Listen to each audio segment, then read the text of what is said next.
Vote শুরুর আগেই 227-28 নম্বর বুথে উধাও পোলিং এজেন্ট, ঘটনাস্থলে সায়ন ব্যানার্জি। আজ ষষ্ঠ দফা লোকসভা নির্বাচন ভোট, তার মধ্যে তমলুক লোকসভাও পড়ে। সকাল 8টা থেকে ভোট কেন্দ্রগুলিতে ভোট গ্রহণ পর্ব শুরু হয়ে গিয়েছে। তার আগেই বারঘাসিপুর হাই স্কুলের ভোট কেন্দ্রে ঘটে গেছে এক ঘটনা।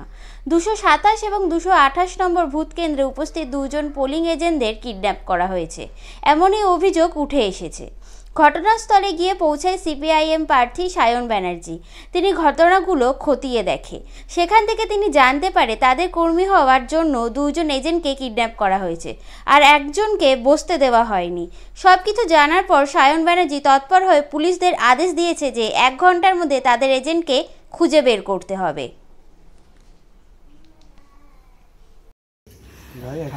আমার কি ব্যাগপত্র সব ছাড়িয়ে নিয়ে আমার সব সিলমোটের সব ছাড়িয়ে নিয়ে পালিয়ে গেছে এবং একরকমই প্রায় অপ্রত্যাশিতভাবে আমরা প্রায় ওখান থেকে ঘুরে আসতে পারি। কোনো ব্যবস্থা নেই। সায়ন ব্যানার্জি, সিপিআইএম, 227-228 নম্বর বুথ। আপনার কাছে নিশ্চয়ই কমপ্লেন গেছে। এটাকে ইন্টারভেন করুন আপনারা। আমি দুজন আমার দুজন এজেন্ট তারা হওয়া হয়ে গেল, তারা কোথায় গেল দেখা যাচ্ছে না। আমার আরেকজন এজেন্ট সেখান থেকে ধাক্কা খেয়ে ফিরে এসছে, আমি ওখানে কিন্তু মুভ করছি এবং টোটাল জমায়েত হয়ে রয়েছে। আমি যেখান থেকে ক্রস করলাম আমি দেখলাম সেখানে জমায়েত হয়ে রয়েছে।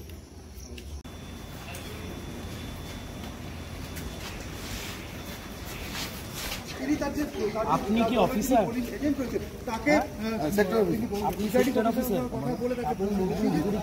বাইরে থেকে দুজন কিডন্যাপ হয়ে গেল। তাহলে 13টাই আমি এজেন্টের সাথে বসিয়ে দিলাম। শুনেন, আমি দুটো কথা বলছি। 1 নম্বর কথা, আমি একটা এজেন্টে সেখানে বসিয়ে দিলাম। 2 নম্বর কথা, আমার দুজন এজেন্টকে 1 ঘন্টার মধ্যে উদ্ধার করবেন। আচ্ছা, এটা একটু থানাকে জানাচ্ছি আমি।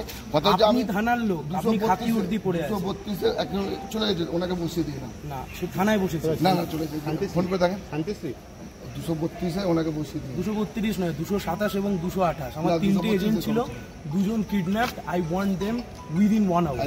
যা করার আপনি। ঘটনাটা কি ঘটেছে? প্রথমে আমরা যাওয়ার পর আমাদের বলছে তোমরা কোন পার্টির? আমরা বললাম ওদের সায়ন ব্যানার্জি। না, বসা যাবে না। কেন বসা যাবে না কেন? বলছে না, আমরা আমাদের দলে ছাড়া অন্য কাউকেই বসতে দেবো। ঠিক আছে, চলুন, আমি যাচ্ছি। চলুন।